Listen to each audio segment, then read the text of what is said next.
Basic checks on the Honda CD200. Have we got oil?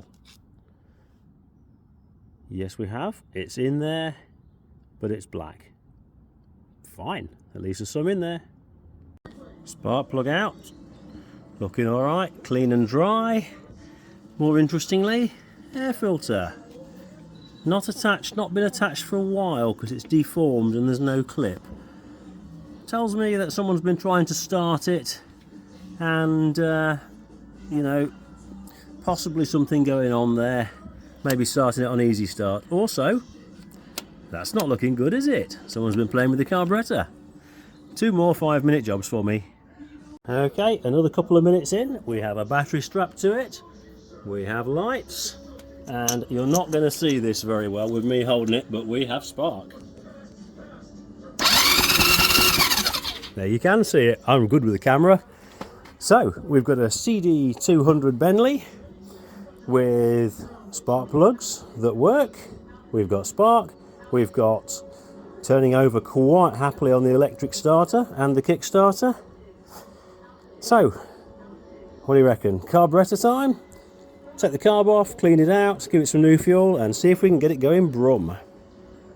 I hope you can see that. Oh my god, the tank is mint. That's just saved me about 2 hours of work. Okay, here's the air filter.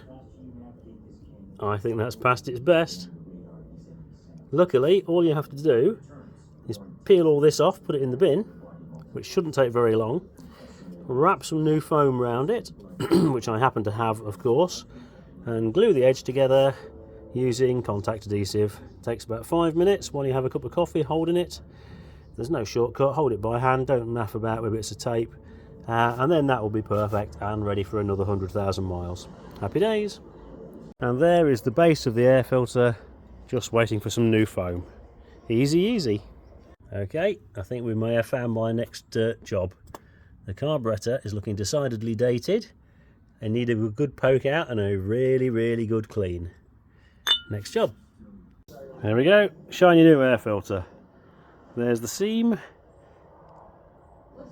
Lots of spray glue. Glued it to the sides as well.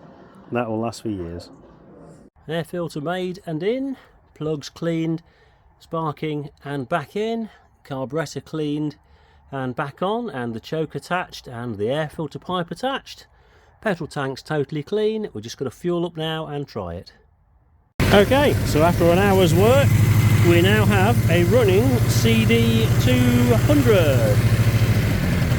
Happy days. Sounds alright. I'm not going to let it go down to tick over just yet, because it literally hasn't run in, I don't know, a dozen years, maybe more. Happy days. Right. Get ready for the big video. There we go, working hands-free. CD200, came home this morning. Literally ready to rock and roll. You can put a battery on it, give it an oil change, and you could run this as it is. There's no MOT on these, they're MOT exempt. So all you've got to do is make it safe and MOT-able.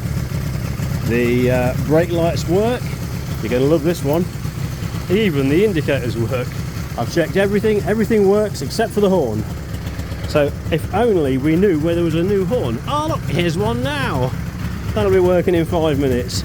And then actually you could take it on the road, but realistically you'd want to do a bit more first. So happy days. Oil change time. And then we're ready for some proper running. There we go. Haven't got a battery, so she's still strapped to the other battery. It's had carb clean, it's had new air filter, plugs cleaned, checked the spark.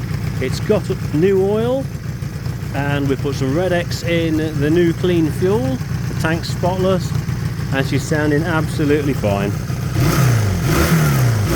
I've just taken her up and down the gears.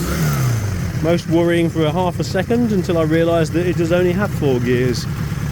So, yeah, 69.9 miles an hour seems to be the theoretical top speed. Sounds dangerous to me, but we might have to have a go. Just going to adjust the tick over down very, very slightly. That'll settle on its own. And I think we've got a good one.